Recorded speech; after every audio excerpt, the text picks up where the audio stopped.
आमचं बदलतं कोकण. नमस्कार, मी भरत केसरकर. कोकण 7 लाईव्हमध्ये स्वागत आहे. बदलतं कोकण, कोकण आज बदलतंय आणि हीच थीम घेऊन आम्ही वर्धापन दिनामध्ये उतरलेलो आहोत. हे आपल्या बदलत्या कोकण विषयावर चर्चा करण्यासाठी कोकण 7 लाईव्हच्या आजच्या विशेष भागामध्ये आहेत भाजपचे युवा नेतृत्व आणि प्रदेश उपाध्यक्ष अतुलजी काळजेकर. अतुलजी, खूप खूप स्वागत. खरं तर 146 क्लस्टर आहेत, त्याच्यापैकी कोकण, रत्नागिरी, सिंधुदुर्ग, रायगड अप टू मावळ मतदारसंघापर्यंत तुम्ही 3 लोकसभेचे क्लस्टरमध्ये नेमणूक तुमची झाली. खरं तर व्यस्त असता जिल्हा बँकेचं उपाध्यक्षपद तुमचं आहे. पहिल्यांदा तुमचं खूप खूप अभिनंदन याबद्दल, निवड झाल्याबद्दल. आणि आम्ही आज चर्चा करताना माझा पहिला प्रश्न आहे, कोकण बदलते आणि 21व्या शतकामध्ये आज 2024मध्ये आज आपण विचार करताना 19व्या शतकामधलं कोकण आणि आताचं कोकण काय फरक आहे, काय बदलल्यासारखं वाटतंय? 100% भरत, कोकण बदलते, कोकण स्थिरावते आणि ह्याच्यात काही शंकाच नाही. म्हणजे 10 वर्षापूर्वी ज्यांनी कोकण बघितलं आणि आताचं कोकण याच्यामध्ये खूप फरक आहे. म्हणजे थोडक्यात सांगायचं झालं, 94 साली कोकणामध्ये कोकण रेल्वे आली आणि त्या रेल्वेचं प्रचंड अप्रूप आपल्याला वाटलं. आणि कोकण रेल्वे आल्यानंतर मागच्या 25 वर्षात कोकण रेल्वेचं स्टेशन्स जे आहेत त्या स्टेशनकडे कधी कोणी बघितलं नव्हतं.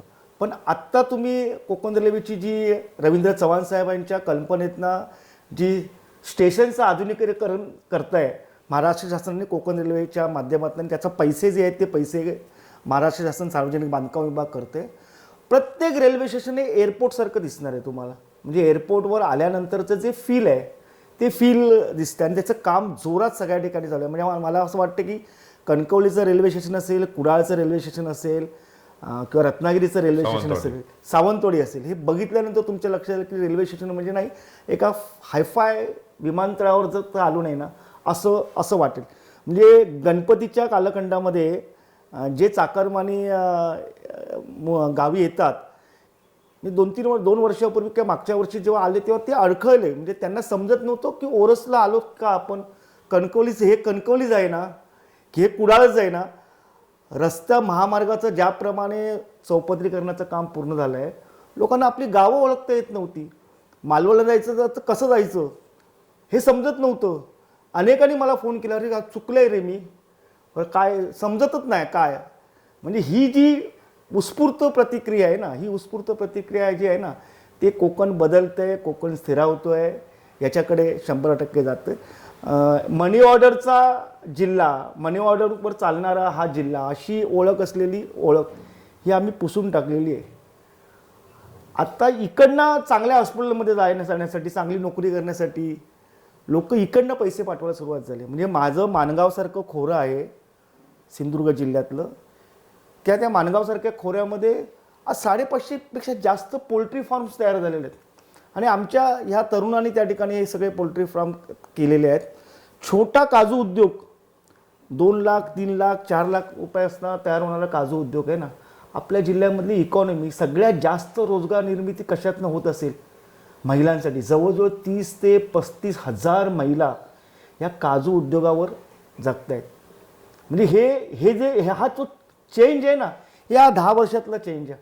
हळूहळू हे सगळे बदल होत आहेत. म्हणजे एसटीने जाणारा आमचा कोकणी माणूस आता सहजपणे मोपा विमानतळावरनं किंवा चिपी विमानतळावर विमानाने 1 तासात विमानाने जातो आहे. किंवा सकाळी 6 वाजता बसून 11 वाजता वंदे भारत ट्रेननी तो उतरतोय 5 तासामध्ये. त्यालाच विश्वास बसत नाही की 5 तासामध्ये मी कसा आलो. बदलतो आहे. तेजससारखी ट्रेन आहे, वंदे भारतसारखी ट्रेन आहे, किंवा जे काही ट्रान्सपोर्टेशनचं जाळं बनलं आहे. म्हणजे मी आणि रवींद्र चव्हाण साहेब परवा चिपळूणवरनं इकडे येत होतो आणि तेवढ्यात एस टीची स्लीपर बस आम्हाला पास झाली. मी चव्हाण साहेब ही एस टीची स्लीपर बस मालवणवरनं असं सुटते, चिपळूणवर सुटते आणि अत्यंत चांगला प्रतिसाद मिळतो.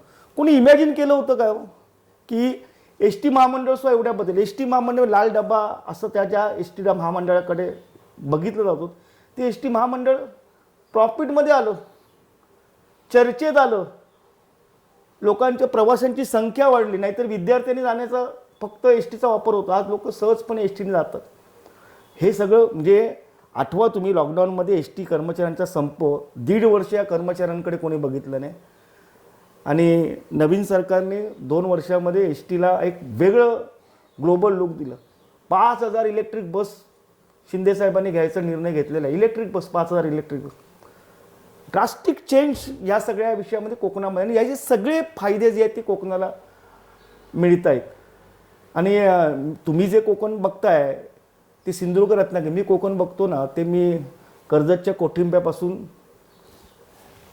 दोडामार्गपर्यंतचं कर्जत माझ्या डोळ्यासमोर आहे, बांद्यापर्यंतचं डोळ्यासमोर. त्यामुळे तुम्ही जे म्हणताय की मी आताच मानतोय की कोकण बदलतंय आणि कोकण स्थिरावतंय. 100% विकासाच्या दिशेने त्याची वाटचाल चालू आहे. हे सगळं होत असताना तुम्ही म्हटलं की चकाचक झालेले रेल्वे स्टेशन, जणू मेट्रोचा भास होतोय. आता प्रतीक्षा आहे ती रेल्वेच्या डबल ट्रॅकची. खरं तर सुरेश प्रभू मंत्री असताना आशा उंचावलेल्या होत्या. आता पण भाजपचेच मंत्री आहेत. मोदी साहेब 3ऱ्यांदा पंतप्रधान होण्याच्या मार्गावर आहेत. काय वाटतं हे डबल ट्रॅक पण लवकर होईल? बरं, एक एक डेव्हलपमेंट आहे ना ती अशी हळू एक एक स्टेप पुढे जातो. सगळ्यात मोठा जो ह्या सगळ्या विषयातला अडसर जो होता तो म्हणजे आपल्या सगळ्या लाईनचं इलेक्ट्रिफिकेशन झालं नव्हतं. ते झालंय. ह्या 10 वर्षामध्ये सुरेश प्रभू साहेबांनी त्याचा पुढाकार घेतला. तो मोठा बदल आहे. मोठा संपूर्ण इलेक्ट्रिफिकेशन झाल्याचा फायदा असा आला की रेल्वेचा स्पीड वाढला. आज अदरवाईज वंदे भारत आपल्याकडे धावू शकली नसती. वंदे भारत का धावते आहे तर इलेक्ट्रिफिकेशन पूर्ण झालेलं आहे म्हणून 5 तासात कणकवलीमध्ये येतो, 1.25 तासामध्ये आपण खेडला पोचतो. म्हणजे दापोलीतला माणूस 2 तासामध्ये दापोलीत पोचू शकतो. हे पॉसिबल झालं आहे ते इलेक्ट्रिफिकेशनसाठी जो काही निधी लागणार होता तो निधी युद्धपातळीवर दिला, प्रायोरिटी बेसवर दिला. याचा आता पुढचा स्टेप जो आहे ना ती स्टेप जी आहे ना ती डबल ट्रॅकची ट्रॅक आहे. पण त्याहीपेक्षा गरज जी आहे ते जयगड बंदर रेल्वे ट्रॅकला जोडण्याचं, विजयदुर्ग बंदर रेल्वे ट्रॅकनी जोडण्याचं. कारण जर आपल्या बंदराचं जर लोकेशन बघितलं कोकणातल्या बंदराचं तर आंध्र प्रदेश, तामिळनाडू, पश्चिम महाराष्ट्र इकडे मध्य प्रदेशपर्यंतचं जी राज्य आहेत यांचं सगळं ट्रान्सपोर्टेशन आहे ना हे आपल्या बंदरातनं होऊ शकतं. एवढं पोटेन्शियल आहे. पण ते रेल्वे ट्रॅकनी जोडण्याची गरज आहे. आणि तो जो प्रयत्न आहे त्या प्रयत्न सगळ्यात जास्त आमच्यासाठी प्रायोरिटी आहे की रेल्वे ट्रॅकनी कोकणातली बंदर जी आहेत ती बंदर जोडली. विजयदुर्ग बंदर समजा कोल्हापूर विजयदुर्ग जोडलं गेलं समजा तर मिरॅकल आहे मोठं. म्हणजे आज आत्ता कुडाळमध्ये यावर्षी खत आलं वॅगननी, रॅकनी खत आलं. खत जे आहे ते रॅकनी आलं. जेव्हा धान्य आणि सगळ्या गोष्टी रॅकनी यायला लागतील सिंधुदुर्ग जिल्ह्यामध्ये, रत्नागिरीमध्ये, रायगडमध्ये डायरेक्टली, हे पंजाबचा गहू जो आहे तो पंजाबचा गहू डायरेक्ट रॅकनी आला तर खूप बचत होते आपली. आणि अनेक उद्योजकांना आपल्या बंदरातनं सोय पाहिजे आहे बंदरातनं आणि बंदरांची गरज आहे त्यातनं. म्हणजे संपूर्ण पश्चिम महाराष्ट्रातली मळी जी आहे ती मळी परदेशात जाते. जेव्हा परवानगी जयगड बंदराला मिळाली किंवा विजयदुर्ग बंदराला मिळाली 1,000 ट्रक ट्रान्सपोर्टेशन होत होतं. आणि पण 1,000 ट्रक जेव्हा येतात आपल्या जिल्ह्यामध्ये तेव्हा जिल्ह्याची इकॉनॉमीसुद्धा ॲटोमॅटिक बदलते. आमचे पेट्रोल पंपावर ते डिझेल भरणार, आमच्याकडे जेवणार, आमच्याकडे शिधा भरणार, त्यातनं ते राहणार आमच्याकडे, त्यांच्याबरोबर ट्रान्सपोर्टेशन येतं. खूप म्हणजे अनेक उद्योग याच्याबरोबर सुरू होतात. म्हणजे एक तारकर्ली देवबाग म्हणजे का सरकारचे किती प्रयत्न आहेत मी सांगू शकत नाही. पण तिकडच्या स्थानिक लोकांनी मात्र 100% खूप चांगले प्रयत्न केले. गोव्याचे पर्यटक आपल्याकडे वळवले पाहिजे. आता प्रमोद सावंत गोव्याचे मुख्यमंत्री आहेत असं मी त्यांना डायरेक्ट सांगू शकत नाही. खरं प्रत्येक राज्याची स्वतःचा एक अभिमान आणि स्वतःची एक संस्कृती असते. ते असं म्हणणार नाही गोव्यातले पर्यटक सिंधुदुर्गात आले पाहिजे. पण आपण काही सामूहिक प्रयत्न केले पाहिजे. काहीच ना मालवणमधले जे तरुण आहेत देवबाग तारकर्लीमध्ये साहसी खेळ पर्यटन खेळाचा व्यवसाय करतात, मला त्यांचं खूप कौतुक वाटतं. 8-10 वर्षापूर्वी त्यांनी जेव्हा वॉटर स्पोर्ट्स करण्यासाठी स्कूटर घेतो असं म्हटलं आणि त्याची किंमत 12 लाख रुपये, एक नॅशनलाइज बँक त्यांना उभं करायला तयार नव्हती. या सिंधुदुर्ग जिल्हा बँकेने म्हटलं यस तुमच्याकडे तुमच्या जमिनी तारण ठेवायला नाहीत, वेगळी ती जी स्कूटर आहे ती स्कूटर आम्ही तारण ठेवतो आणि तुम्हाला देतो 10 लाख.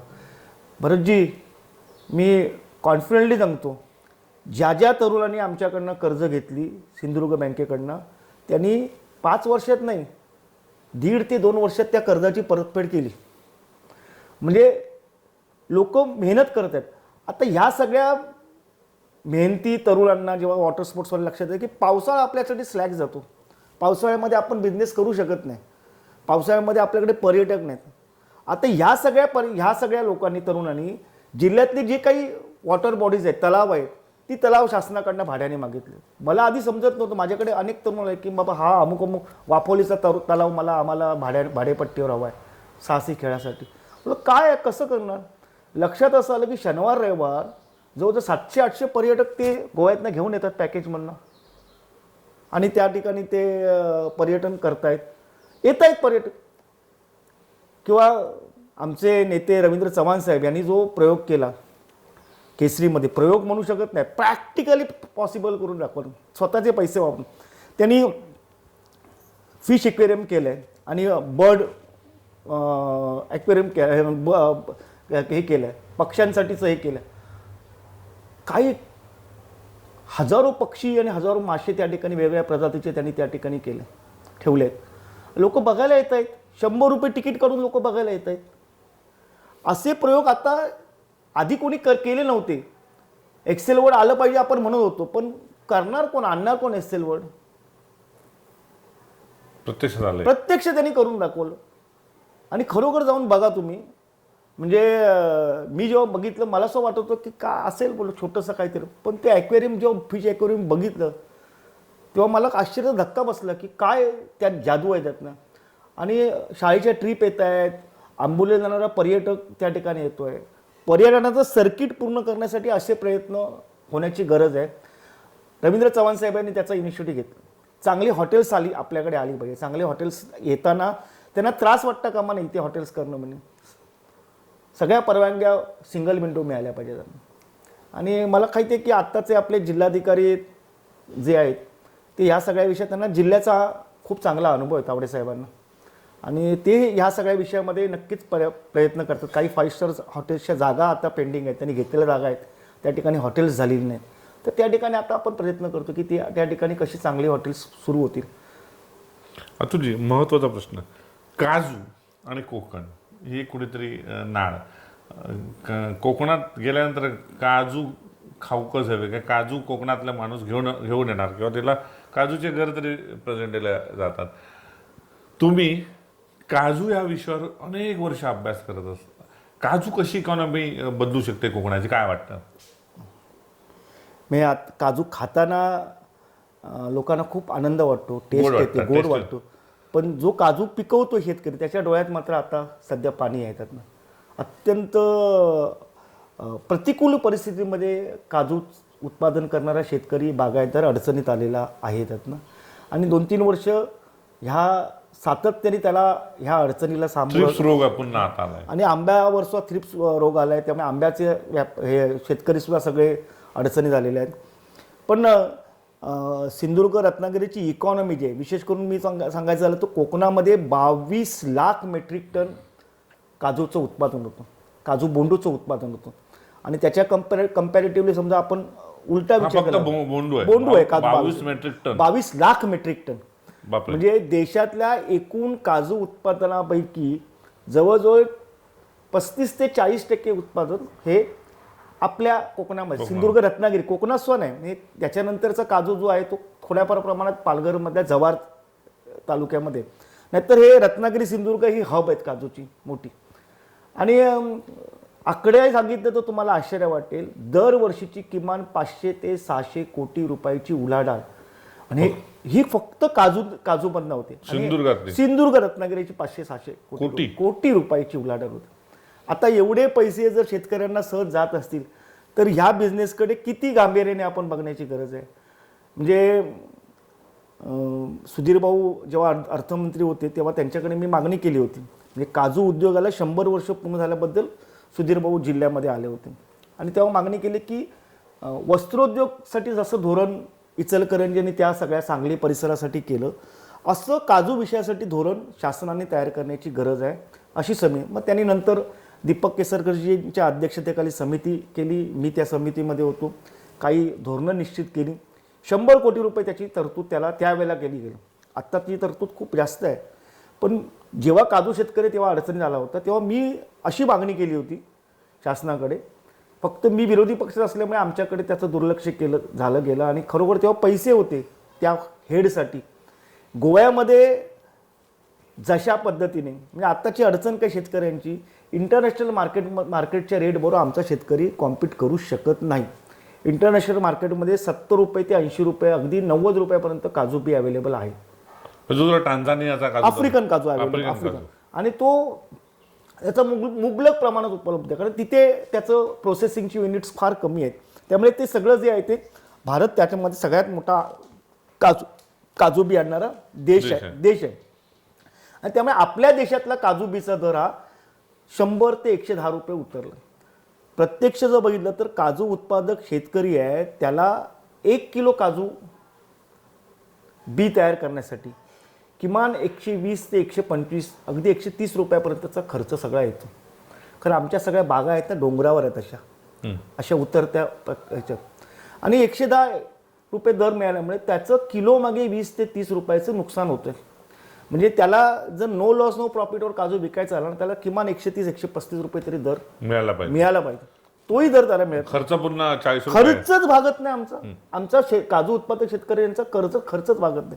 ते मी शासनाकडे जेव्हा मागणी केली होती, तुम्हाला आठवत असेल की जसं गोव्यामध्ये ह्या प्रश्नावर त्यांनी सरसकट प्रत्येक शेतकऱ्याला किलो मागे 15 ते 20 रुपयाची अनुदान दिलं होतं. त्यांच्या थेट गोवा बागायतदार संघाकडे ते काजू गोवा बागायतदार संघ जो आहे त्या गोवा बागायतदार संघाकडनं ते 20 रुपयाचा बोनस काजू उत्पादक शेतकऱ्यांना मिळत होतं. तसं महाराष्ट्र शासनाने 15 रुपयाचं बोनस काजू उत्पादक शेतकऱ्याला द्यावा किलो मागे. आणि प्रत्यक्षात त्याचं राजकारण केलं गेलं, ती मागणी केली नाही. आता अशी मागणी होते आणि शासनापुढे म्हणजे माझी ह्या सगळ्या विषयात सन्माननीय रवींद्र चव्हाण साहेब जे पालकमंत्री ते खूप सेन्सिटिव्ह आहे ह्या विषयामध्ये. त्यांच्यासोबत आम्ही जी चर्चा झाली त्या चर्चेमध्ये असं आहे की ते 10 ते 15 रुपये दिले पाहिजे शेतकऱ्यांना. पण ते जसं गोव्यामध्ये गोवा बागायतदार संघ जो आहे तो गोवा बागायतदार संघ हा सगळ्या शेतकऱ्यांची त्यांची गोव्यातली बॉडी येतात ना, सगळे शेतकरी जे आहेत ते गोवा बागायतदार संघा थ्रू काजू देतात. तेव्हा त्यांच्याकडे हिशोबाची सिस्टीम आहे. गोवा बागायतदार संघ सगळ्या त्या खात्याप्रमाणे शेतकऱ्यांना पैसे देतो. तशी सिस्टीम आपल्याकडे राबवतात. आपल्याकडची सगळ्यात मोठी अडचण आहे आपल्याकडची काजू बीची खरेदी व्यापाऱ्यांमार्फत होती. विविध कार्यकारी संस्था ज्या आहेत, सोसायटी आहेत, ह्या काजू बीची खरेदी अगदी तुरळक करतात. 2 ते 3 संस्थांनी 2 वर्षापूर्वी काजू खरेदी केली. पण तोही अनुभव बँक म्हणून आमचा आहे की त्याच्यातनं त्यांना प्रॉफिट झालं अशातला भाग नाही झालं. तर जर विविध कार्यकारी सोसायट्यांमार्फत समजा ही खरेदी झाली समजा, तर विविध कार्यकारी सोसायटी थ्रू त्या शेतकऱ्यांच्या खात्यामध्ये आपण 100% 15 ते 20 रुपयाचं बोनस पर किलो आपण देऊ शकतो. आणि तसं दिलं जर तो 110 रुपये रेट मिळतोय त्याला आणि हे 15 ते 20 रुपये आले तर सहज 125-130 रुपयापर्यंत दर जातो आणि त्याला त्याचा दिलासा शेतकऱ्यांना मिळू शकतो. पण याच्यासाठीचं एक मॉडेल तयार करण्याचं काम चालू आहे. ह्या सीझनला हे सगळं सरकारचं असल्यामुळे कसं होईल मला माहीत नाही, पण पुढच्या सीझनपर्यंत तरी ह्या सगळ्या विषयात हे होईल. आणि दुसरा जो सगळ्यात महत्त्वाचा विषय आहे की 1 किलो काजू बी तयार होते तेव्हा 10 किलो बोंडू तयार होतो. 10 किलो बोंडू जातो आणि हा 10 प्रचंड मोठ्या प्रमाणात बोंडू हा वाया जातो. कोणी शेतकरी वरणाखाली, कारण डब्याला 15 रुपयाने 12 रुपये मिळतात, गोव्यात घेऊन जातात दारू बनवण्यासाठी. कसं परवडेल लोकांना घेणं. आत्ता आम्ही ह्या विषयावरती एक समिती तयार झाली होती. डॉक्टर JB जोशी जे केमिकल टेक्नॉलॉजी डिपार्टमेंट मुंबईचे डायरेक्टर आहेत, मराठी विज्ञान परिषद आहे, काकोडकर सर आहेत, या सगळ्यांनी मोठी लोक नावं आहेत, ही सगळ्यांनी संशोधन करून त्यांनी एक टेक्नॉलॉजी निर्माण केली, एक तंत्रज्ञान निर्माण केलं आहे. त्यापासून आपल्याला या काजू मोडूपासून इथेनॉल निर्मिती होऊ शकते आणि 5 वेगवेगळ्या प्रकारचे घटक द्रव्य तयार होऊ शकतात. त्यांना प्रचंड मार्केटमध्ये किंमत आहे. त्यातलं एक जे प्रॉडक्ट आहे ते एका प्रॉडक्टला तर किलोला 1.5 लाख रुपये अशी त्याची किंमत आहे. असं झालं समजा तर आपण शेतकऱ्यांना बोंडूला जे आहे ना, बोंडूला 3 ते 4 रुपये दर देऊ शकतो. म्हणजे 3 ते 4 रुपये दर मिळाला म्हणजे 110 रुपयाचा काजूचा दर मिळाला त्यांना. आणि त्याच्यापासून तयार होणार 10 किलो बोंडू आहे, त्याला 3 रुपये दर जरी मिळाला, त्याला 30 रुपये मिळाले, तर ॲटोमॅटिक त्याला 140 रुपये दर मिळाल्यासारखं होतो. आणि हा काजूसाठी अत्यंत महत्त्वाचं असं संशोधन आहे. आणि ह्या संशोधनातलं सगळ्यात मोठं वैशिष्ट्य असं आहे की काजू बोंडू हा लगेच खराब होतो, वाया जातो. त्यामुळे अशा प्रकारचा वाया जात असल्यामुळे तो साठवता येत नाही. काकोडकर सर आणि डॉक्टर जे.बी. जोशांनी जे संशोधन केलं आहे, त्या संशोधनामध्ये त्यांनी अशी टेक्नॉलॉजी आणली की हा काजू बोंडू हा त्या गावामध्ये ड्राय केला जाईल, त्याची पावडर केली जाईल आणि नंतर तो हळूहळू वर्षभर तो वापरला जाईल. म्हणजे वर्षभर आपल्याला काजू बोंडूची उपलब्धता होईल त्या ड्राय पावडरच्या रूपाने.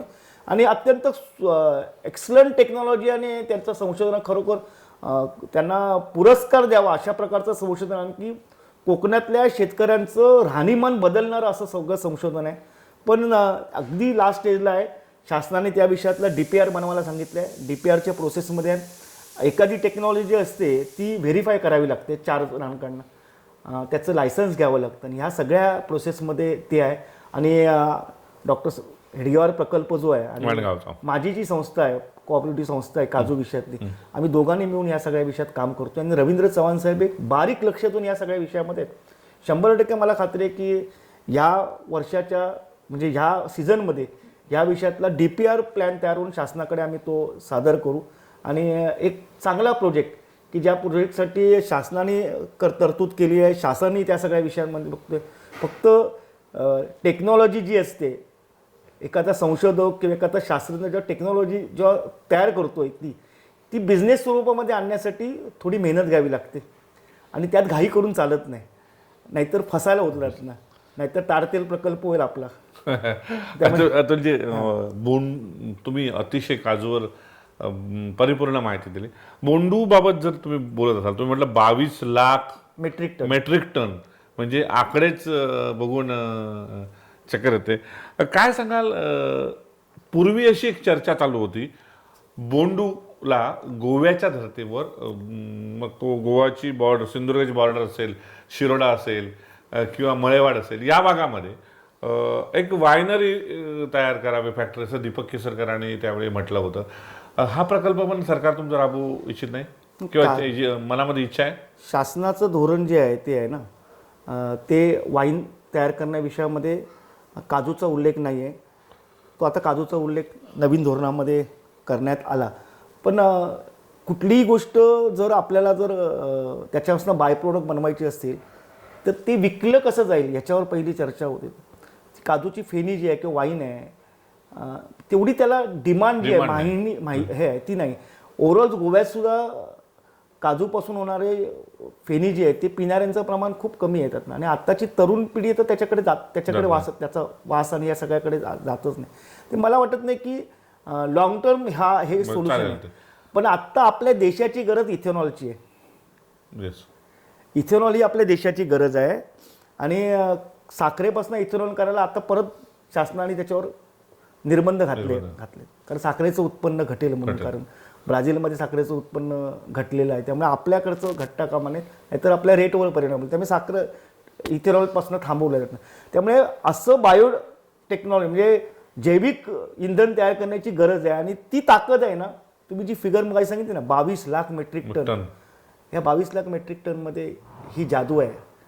आणि आपण त्याच्यापासून इथेनॉल तयार करून बाय प्रॉडक्ट तयार करून शेतकऱ्यांना आपण तरी त्याच्यातला 10% ते 15% गोव्यात जातो बोंडू. 10% सोन आहे, 3% फक्त बोंडू गोव्यात जातो. 97% हा 97% तुम्ही कुठेही विचार. काजू काढताना सुद्धा ते खिळ्या असलेले काठी घेऊन ते असे काजू काढला उचलला, कारण ते फेकूनच द्यायचं ना.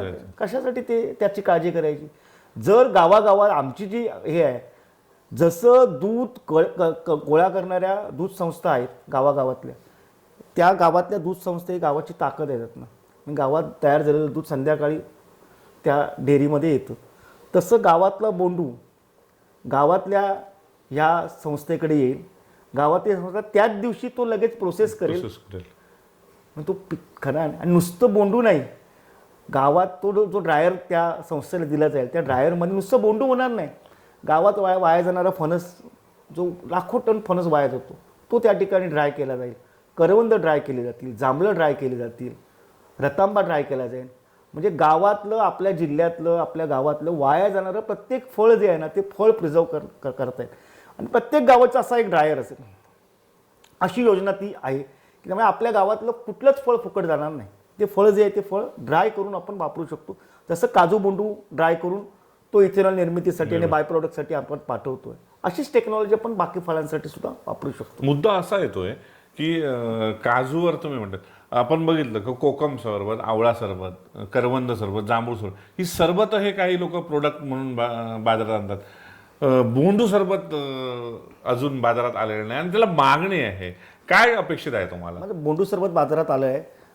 माननीय नामदार नारायण राणे साहेब यांचं जे खातं आहे MSME, या MSMEच्या माध्यमातून माणगावमध्ये 20 कोटी रुपयाचं एक क्लस्टर मंजूर झालेलं आहे. आणि ह्या क्लस्टर बोंडू सरबत होईल, त्यामध्ये अनेक प्रकारचे तिथे सरबत तयार होतील. हा मी ज्याचा उल्लेख मी करतो नेहमी की वाया जाणारी फळं जी आहेत ती वाया जाणारी फळं जी आहेत ना त्याच्यावर प्रोसेस केली पाहिजे. असं एक क्लस्टर हा आता आपल्या माणगावमध्ये होतो आहे. त्याचं नुकतंच भूमिपूजन नामदार माननीय नारायण राणे साहेबांनी केलं. आणि हा 20 कोटीचा क्लस्टर जेव्हा होईल ना तेव्हा आत्ताही तिथे जांभूळ प्रोसेस होतं, करवंद प्रोसेस होतात, काजू बोंडूचा रस तयार होतो. डॉक्टर एडगर प्रकल्पामध्ये वाईन ह्या फळांपासून कोणती निर्माण होऊ शकते याच्यावर खूप चांगलं संशोधन झालं आणि त्याची एक मेथड त्यातली टेस्टिंग करून तयार केली. आणि त्याच्यावरच आता शेखर निकमांचं जे कॉलेज आहे पेडांबेमध्ये, त्या कॉलेजमध्ये वाईन टेक्नॉलॉजीचा अभ्यासक्रम सुरू आहे. त्याचं मूळ जे हे आहे टेक्नॉलॉजी संशोधन आहे ते संशोधन डॉक्टर एडगर प्रकल्पामध्ये झालं आहे. मी सांगितलं ना की एखाद्या विषयाचा, एखाद्या गोष्टीचं संशोधन करणं ठीक आहे, इथपर्यंत प्रोसेस आहे. पण त्याचं बिझनेसमध्ये रूपांतर करण्यासाठी एक प्रोसेस आहे. ती प्रोसेस त्याची सुरू आहे. 100% आता वाईन टेक्नॉलॉजी त्या ठिकाणी शिकवली जाते. अनेक गोष्टी त्यातनं आणखी निर्माण होतील त्यातनं चांगल्या चांगल्या. अतुलजी, काजू जसं इकॉनॉमी बदलू शकते कोकणचं, तसं आंबा हा फार पारंपरिक लोक आंब्याचा व्यवसाय करतात. पण देवगडमधली आंबा शेती बघितली, आंबा फळबाग बघितली, सुमारे 200 कोटीची उलाढाल ही फक्त देवगडच्या आंब्यामधून होते. ती लोक जानेवारी फेब्रुवारीमध्ये आंबा सुरू होतो, मार्चमध्ये ते फिनिश आंबा, त्यांना जो मिळणारा दर आहे तिथली अत्याधुनिक पद्धती आहे. यानंतर जेव्हा कोरोना आला 2020मध्ये तेव्हा रॅपनिंग चेंबरमधला आंबा एक प्रकाशझोतात आला. जो रॅपनिंग चेंबर म्हणजे बंद खोलीमध्ये एक सेम टेम्परेचर द्यायचा आणि तो आंबा पिकवायचा आणि त्याला मोठी मागणी, त्याच्यामध्ये साका वगैरे होत नाही. ही जी बदलती थीम आहे, काय वाटतं आम्हाला कोकणामधला आंबा किती पद्धतीने आणि कशा पद्धतीने इकॉनॉमी बदलू शकते? 20 वर्षापूर्वी पेप्सी कंपनीचा जो परचेस मॅनेजर आहे, माझ्याकडे तेव्हा हिंदुस्थान लिव्हरची एजन्सी होती, त्यामुळे तो हिंदुस्थान लिव्हरमध्ये असताना मला ओळखीचा होता. तर तो मला त्यावेळेला 20-22 वर्षापूर्वी माझी असतंच 99-98 सालातला विषय असेल, तर त्यांनी मला असं म्हटलं की आत्ता सांगतो की देवगडमधला किंवा रत्नागिरीतला तुमचा जो आंबा आहे ज्याचा तुम्हाला खूप अभिमान आहे, तुम्हाला कॉम्पीट करणारं असा आंबा तयार होतो आहे आणि तो हापूसच आहे. पूर्ण कर्नाटकमध्ये हुबळी, धारवाड, बेळगाव या ठिकाणी तयार होणारा जो आंबा आहे ना, तो आंबा तुम्हाला कॉम्पीट करणार हापूसचा. मला तेव्हा ते हास्यास्पद वाटलं. पण आता ती परिस्थिती तशा पद्धतीने निर्माण झालेली की देवगड रत्नागिरीच्या आंब्याला कर्नाटकमधला हापूसचा आंबा हा कॉम्पीट करतो आहे. ह्याला उत्तर एकच आहे की देवगड आंब्याचं GI मानांकन करून घेणं, त्याचं जी काही मोठ्या प्रमाणात रासायनिक खतांचा वापर होतो आहे तो कमी झाला पाहिजे आणि पारंपरिक पद्धतीने आंब्याचं उत्पादन घेतलं पाहिजे, तर आपल्या आंब्याची डिमांड वाढेल. आपल्या आंब्याला कोकण मँगो असं त्याला हे केलं आहे, काय त्याचं GI मानांकन घेतलं. माननीय आमचे आमदार नितेश राणे साहेब आहेत, त्यांनी मनावर घेतले की देवगड हापूस हा असं GI मानांकन घ्यायचं आणि त्यासाठीचे प्रयत्न चालू आहेत. असं GI मानांकन घेतं देवगड हापूसचा दर जो जास्त आहे, त्याची टेस्टची जास्त वेगळी आहे, त्या टेस्टची किंमत 100% आपल्याला मिळेल. अतुलजी, खरं तर कोकण एवढं झपाट्याने बदललंय, परंतु हे कोकण बदलताना जे प्रकल्प येतात त्या प्रकल्पांना पण विरोध होतोय. रिफायनरी प्रकल्प असेल त्याला विरोध झाला.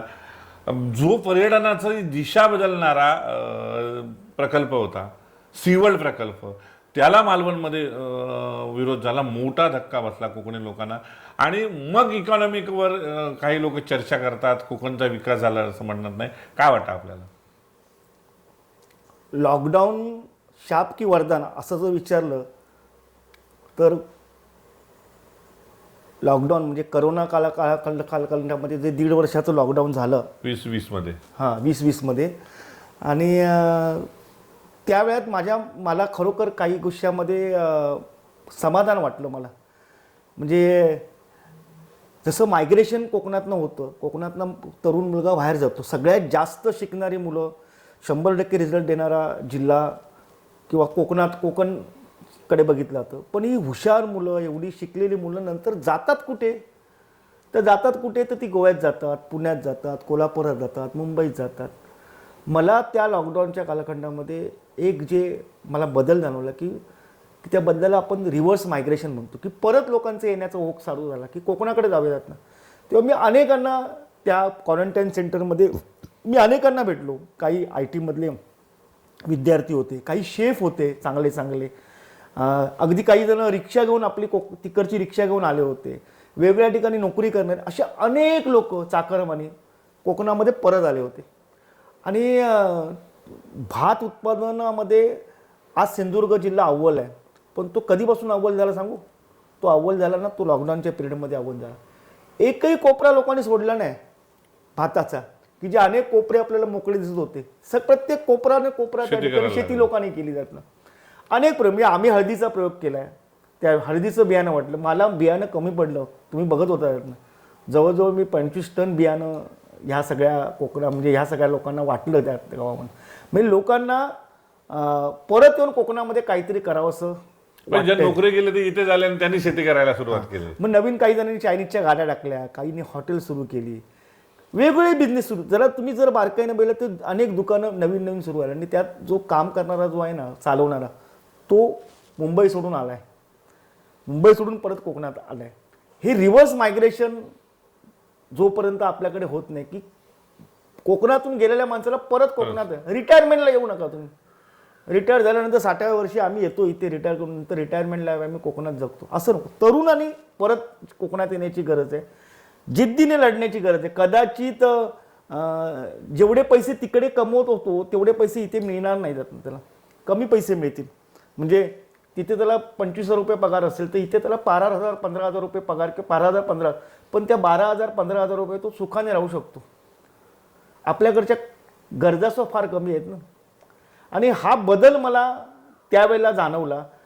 आणि मला त्यावेळेलाच जाणवलं की आत्ता गरज जी आहे ना, ती अशा पद्धतीने उद्योग वाढवण्याची गरज आहे. म्हणजे फॉर एक्झाम्पल, ज्याचा उल्लेख मी मगाशी केला की माणगाव खोऱ्यामध्ये आता 500-550 पोल्ट्री आहेत. एक स्लॉटर हाऊसची गरज आहे माणगाव खोऱ्यामध्ये. स्लॉटर हाऊस म्हणजे काय, की कोंबडी 32 दिवसानंतर जगते, ते कोंबडी जगते, पण तो कोंबडी पाळणारा कुक्कुटपालक जो असतो शेतकरी, तो मरतो यातनं. कोंबडी 32 ते 35 दिवशी कट केलीच पाहिजे. आता 32व्या दिवशी कट करून तिला विक्रीला आपल्याकडे हे नाही आहे, म्हणजे 32व्या 35व्या दिवशी ती कोंबडी कट करून ती फ्रीज केली पाहिजे. त्यासाठी स्लॉटर हाऊसची गरज आहे. अशा प्रकारचा प्रकल्प एक स्लॉटर हाऊस आपल्या जिल्ह्यामध्ये झालं ना, तर ज्या ठिकाणी 550 पोल्ट्री आहेत ना, त्या पोल्ट्र्यांची संख्या दुप्पट तिप्पट होईल त्यातनं.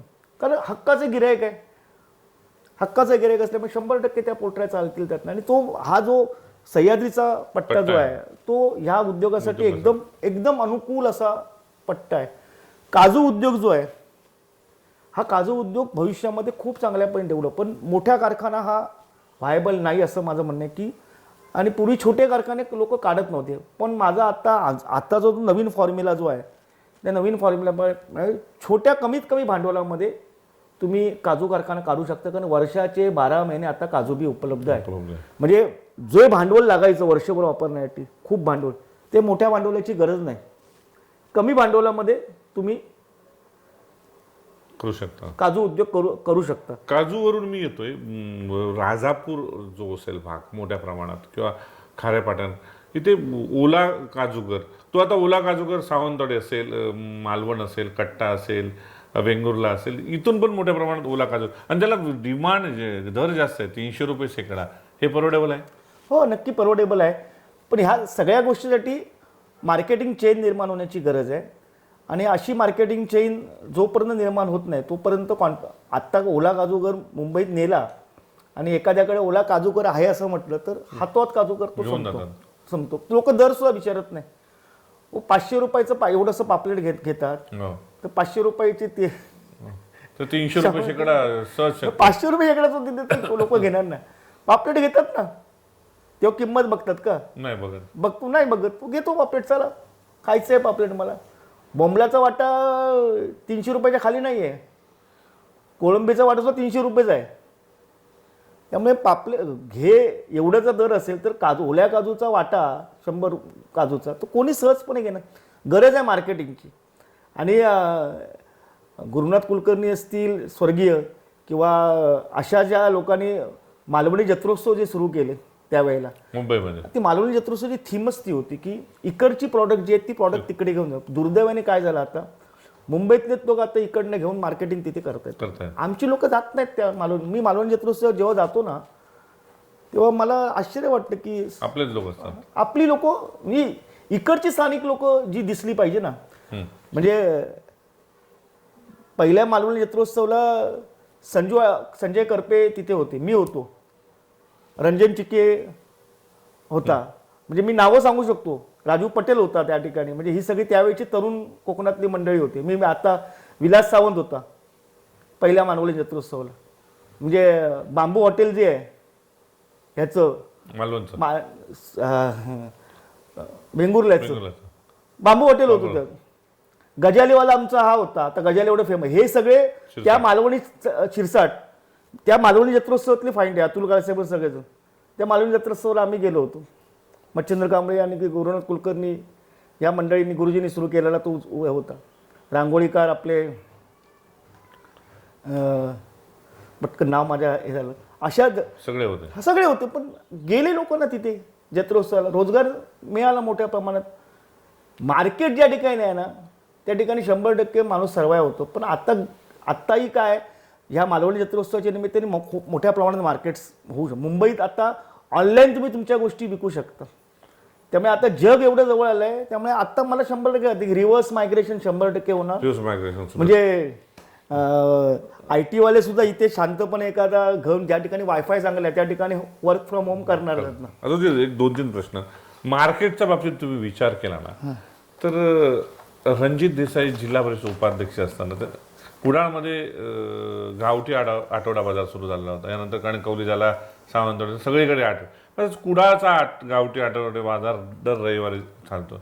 ह्या लोकांना एक व्यासपीठ मिळवून देण्यासाठी, एक मार्केट उपलब्ध करून देण्यासाठी काय प्रयत्न असणार आहेत. परंतु हे सगळे पदार्थ ग्रामीण भागात म्हणजे वेंगुर्ल्यापासून, बांद्याच्या टोकापासून, दोडामार्गपासून, बैबडेपासून, देवगडपासून ही जी लोक येतात त्यांना मार्केटचं एक बाजारपेठ नाही.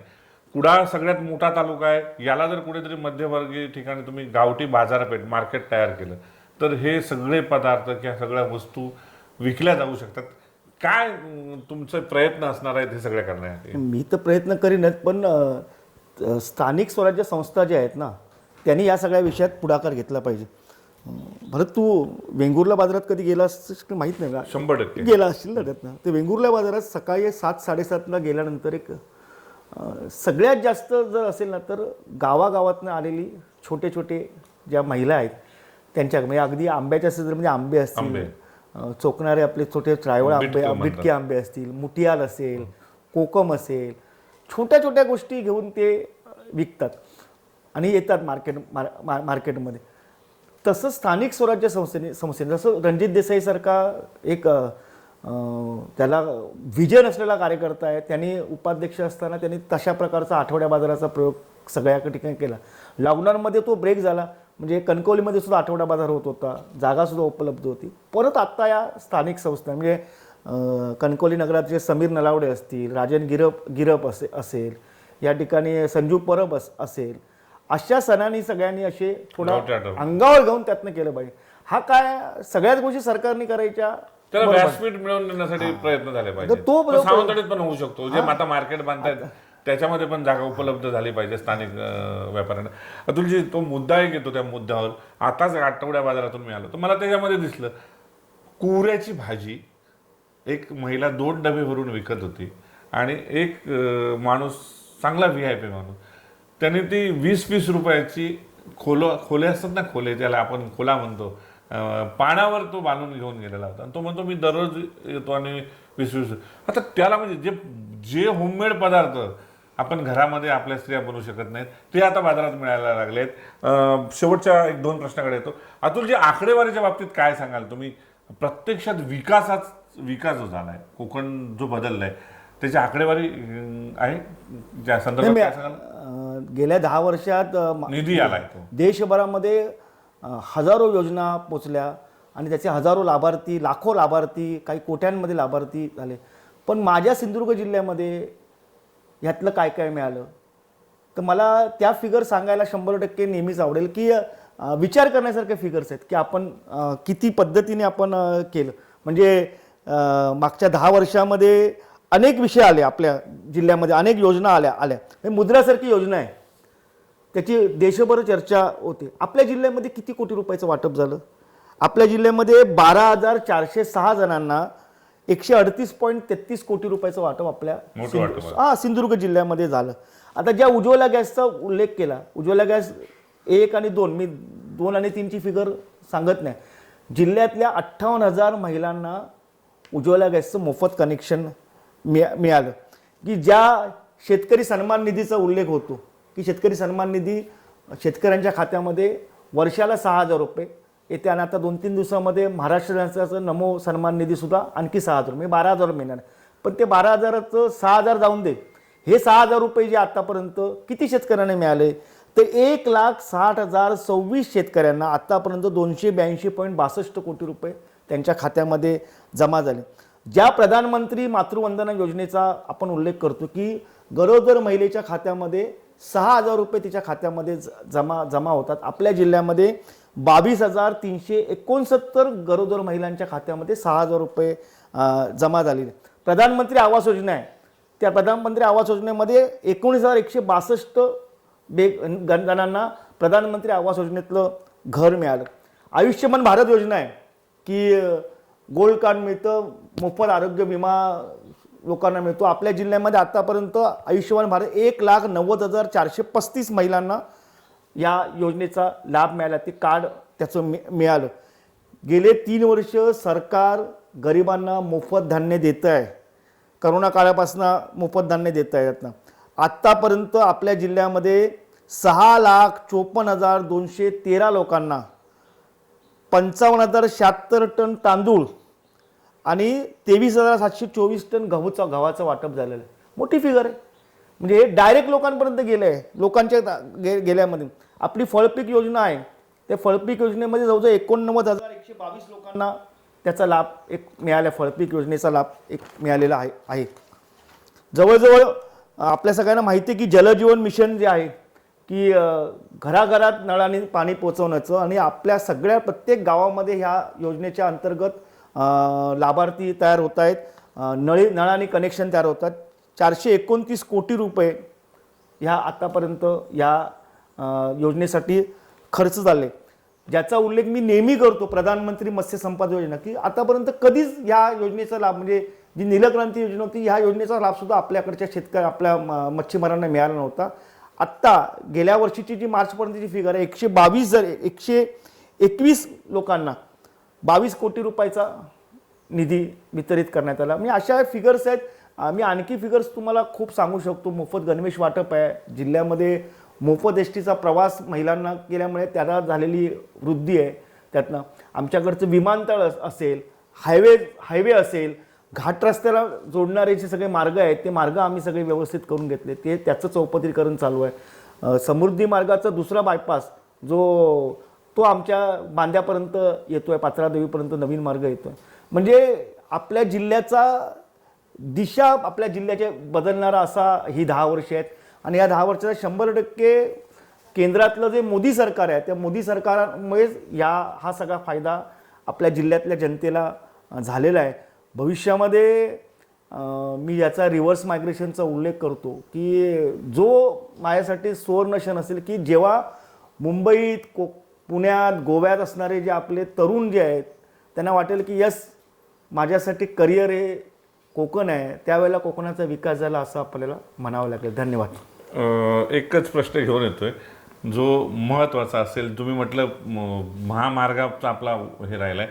महामार्ग काही दिवसातच सुरू होण्याची अपेक्षा आहे आणि हा महामार्ग बदलताना रायगडवरून तुम्ही येताना बघितलं तिथे एक छोटे छोटे फ्रान्सचे काही गोड्या पाण्याचे माशाचे तळी आपल्याला पाहायला मिळतील. तुम्ही पण गोड्या पाण्यातला मत्स्य प्रयत्न केलेला होता. ज्याला कटला मासा असेल, ज्याला आपण रोहू कटला असेल, तिलापिया, जो रायगड मधला फिश जो आवडता त्याला आपण चणाक इथे आपण म्हणतो गोव्यामध्ये, हे मत्स्य इथे पाहायला मिळेल का कोकणामध्ये? नाही नाही, आता ज्या मी 122 शेतकऱ्यांचा उल्लेख केला ना, ते 122 शेतकरी जे प्रधानमंत्री मत्स्य संपदाचे लाभार्थी आहेत त्यामध्ये जवळजवळ 50पेक्षा जास्त अशा प्रकारची युनिट्स आहेत. आपल्या सिंधुदुर्ग रत्नागिरी जिल्ह्यामध्ये अनेक वॉटर बॉडीज आहेत, म्हणजे तलाव आहेत, अशी छोटे छोटे पाझर तलाव आहेत. अशा सगळ्यांचा गोड्या पाण्यातल्या मत्स्यशेती करण्यासाठी उपयोग करण्याची गरज आहे आणि असे प्रयोगही अनेकांनी केले. पण अडचण त्यातली एक आहे की अजूनही आपल्या लोकांना मुबलक प्रमाणात इकडे खाऱ्या पाण्यातला मासा मिळत असल्यामुळे गोड्या पाण्यातले मासे खायची सवय नाही आहे. आता याची लोकांची चव बदलली पाहिजे. म्हणजे बासासारखा मासा जो आहे तो आपल्याकडे सहज होऊ शकतो आपल्याकडच्या तलावांमध्ये, पण तो आपल्याकडे विकला जात नाही. म्हणजे मागे मी जो मत्स्य महोत्सव केला होता त्याला प्रचंड प्रतिसाद मिळाला. त्याच्यामध्ये आम्ही एक सेक्शन असा होता की गोड्या पाण्यातल्या माशापासून बनवलेले खाद्यपदार्थ लोकांना विकले. आम्ही तिथे अनेक शेफना बोलवलं होतं, अनेक हॉटेल्सच्या शेफना आम्ही ट्रेनिंग दिलं, महिलांची स्पर्धा भरवली.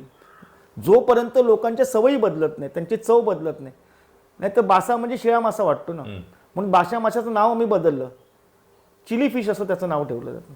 आता असे प्रयोग केले तर आपल्याकडे 100% जो रायगडमध्ये किंवा नगर, नाशिक या ठिकाणी गोड्या पाण्यातले लाईव्ह फिश मिळतो. म्हणजे तो असा तिलापिया पाण्यातनं काढून तो किंवा बासा पाण्यातनं काढून तडफडणारा मासा असा तो ताजा मासा. आपल्याकडे जो मासा येतो तो फ्रीजरमधला मासा तो 5-5, 6-7.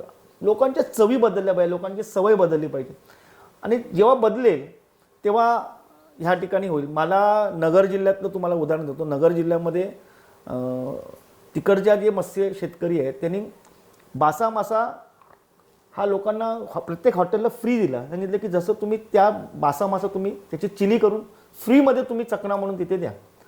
आता ती मला म्हणजे अतिशोक्ती वाटेल, पण तो प्रयोग त्यांनी केला.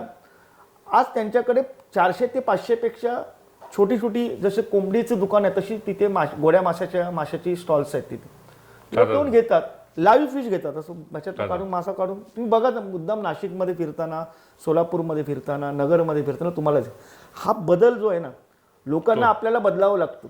तो बदल अपेक्षित तो झाला तर नक्की आपल्याला मार्केट नाही आहे. अतुल जी शेवटचा प्रश्न, कोकण बदलतंय आणि या निमित्ताने युवा वर्ग आज तुम्ही म्हणताय बॅक टू पॅव्हेलियन, मुंबईवरून पुन्हा रिव्हर्स मायग्रेशन होत आहे. काय या निमित्ताने युवकांना आव्हान करणार? कारण तुम्ही म्हटलं हे आकडेवारी बघितल्यानंतर सरकार मोठ्या प्रमाणात निधी देते, काय आव्हान करणार आहात? माझं एकच आव्हान आहे, जो 18 वर्षाच्या नुकताच आता नवीन मतदार झाला आहे त्यांनी पहिल्यांदा मतदान करणार आहे, तो 18व्या लोकसभेसाठी 18 वर्षाचा मतदार करणार आहे. नवीन ही 18वी लोकसभा आपल्याला यायची. माझं सगळ्यांना आव्हान आहे की तुमच्याकडे ताकद आहे, तुमच्या या बोटामध्ये प्रचंड ताकद आहे. तुम्ही तुमचं मत जे आहे ना ती विकासासाठी घालत आणि देशाचा विकास, कोकणाचा विकास, आपल्या जिल्ह्याचा विकास करणाऱ्यांना तुम्ही मतदान करा. आणि हे जेव्हा तुम्ही जाणीवपूर्वक मत द्याल ना, म्हणजे कुठल्याही दबावाला, कुठल्याही प्रलोभनाला बळी न देता ह्या तरुणांनी आईने पहिलं मतदान केलं, पहिला हक्क त्यांनी बजावला पाहिजे की आपल्याला विकास करणारा, आपल्याबरोबर राहणारा खासदार, प्रधानमंत्री त्यांनी निवडून देण्याची गरज आहे. आणि मला असं वाटतं की आता देश आपला एक वेगळ्या दिशेने चाललेला आहे त्यातनं, आणि जगामध्ये लवकर आता 5व्या क्रमांकावर असलेला भारत हा लवकरच 3ऱ्या क्रमांकावर पोहोचणार आहे. त्यासाठी आणि या सगळ्याचा फायदा, इकॉनॉमी डेव्हलप होण्याचा फायदा जो आहे ना, तो फायदा डायरेक्टली इनडायरेक्टली आजच्या या तरुण पिढीला होणार आहे. आणि मगाशीच सांगितलं, ज्या वेळेला तरुण पिढीला वाटेल की आपण मुंबई सोडावी, गोवा सोडावं, पुन्हा सोडावं. मला 94 साली वाटलं की मुंबई सोडली पाहिजे आणि मुंबई सोडून मी आलो 94मध्ये. आता तेव्हा माझ्यासाठी डेंजर, पण त्या आत्ता लोकांना अत्यंत चांगली संधी आहे आणि इकडे खूप चांगल्या संधी जे आहेत. कोकणामध्ये आहे. कोकणामध्ये संधी आहे, हायवेमुळे येणाऱ्या संधी आहे. आपण त्या संध्या शोधल्या पाहिजे आणि की ही अपॉर्च्युनिटी जवळ करून लवकरात लवकर तुम्ही या इथे या. जो लवकर इथे येईल जिल्ह्यामध्ये तो लवकर इथे एस्टॅब्लिश होईल. त्यासाठी तुमची जिल्हा बँक पण सज्ज आहे. बँक सुद्धा आमची सज्ज आहे. बँकेने तर आमच्या योजना दिलेल्याच आहेत त्यासाठी. त्यामुळे माझं तरुणांना आव्हान आहे की तुम्ही या, तुमचे रोजगार सुरू करा. आपल्या जिल्ह्याचे जे माजी मुख्यमंत्री आणि नारायण राणे साहेब MSME खात्याचे मंत्री आहेत, त्यांनी अनेक योजना तुमच्यासाठी केलेल्या आहेत. तुम्ही या, तुम्हाला काय ज्या काही अडचणी असतील तर मला भेटा. उपाध्यक्ष मनीष दळवी आमचे अध्यक्ष आहेत बँकेचे, मनीष दळवींना भेटा. आमचे पालकमंत्री रवींद्र चव्हाण साहेब, नितेश राणे साहेब आहेत, निलेश राणे साहेब आहेत. आमचे सगळे नेते मंडळी जे आहेत, हे नेते मंडळी तुम्हाला सहकार्य करण्यासाठी 100% पुढे येणार आहेत. आणि तुम्ही एकदा एक प्रयत्न करा. तुमच्याबरोबर भारतीय जनता पार्टी म्हणून, सिंधुदुर्ग जिल्हा बँक म्हणून आम्ही तुमच्यासोबत 100% बरोबर राहणार आहोत. धन्यवाद. खूप खूप धन्यवाद. आमच्या विशेष भागामध्ये तुम्ही सहभागी झाल्याबद्दल. आपल्यासोबत अतुलजी काळसेकर, जिल्हा बँकेचे उपाध्यक्ष, मात्र भाजपचं असं प्रदेशचं उपाध्यक्ष असं नेतृत्व, ज्यांनी हा तळकोकण पिंजून काढताना आपलं ठसा जो आहे पनवेल पासून कोकणातल्या शेवटच्या दोडामार्गपर्यंत उमटवलेला आहे. काजू बागायतीचा एक अभ्यासू व्यक्तिमत्व म्हणून त्यांचा परिचय. काजू असेल, आंबा असेल, इथला मत्स्य व्यवसाय असेल, अशा अनेक क्षेत्रातल्या विषयावर चर्चा करताना त्यांनी बदलत्या कोकणावर चर्चा करताना त्यांनी कोकणातील तरुणांना साथ घातली आहे. तुम्ही कोकणामध्ये या, इथला व्यवसाय करा आणि व्यवसाय करण्यासाठी आम्ही युवकांच्या पाठीशी आहोत. इथली जिल्हा बँक त्यांच्या पाठीशी आहे, इथलं नेतृत्व त्यांच्या पाठीशी आहे, केंद्रातलं सरकार त्यांच्या पाठीशी आहे, राज्यातलं सरकार त्यांच्या पाठीशी आहे. आणि तुम्ही फक्त या आणि ह्या कोकणासाठी आणि तुम्ही मोठे होण्यासाठी प्रयत्न करा.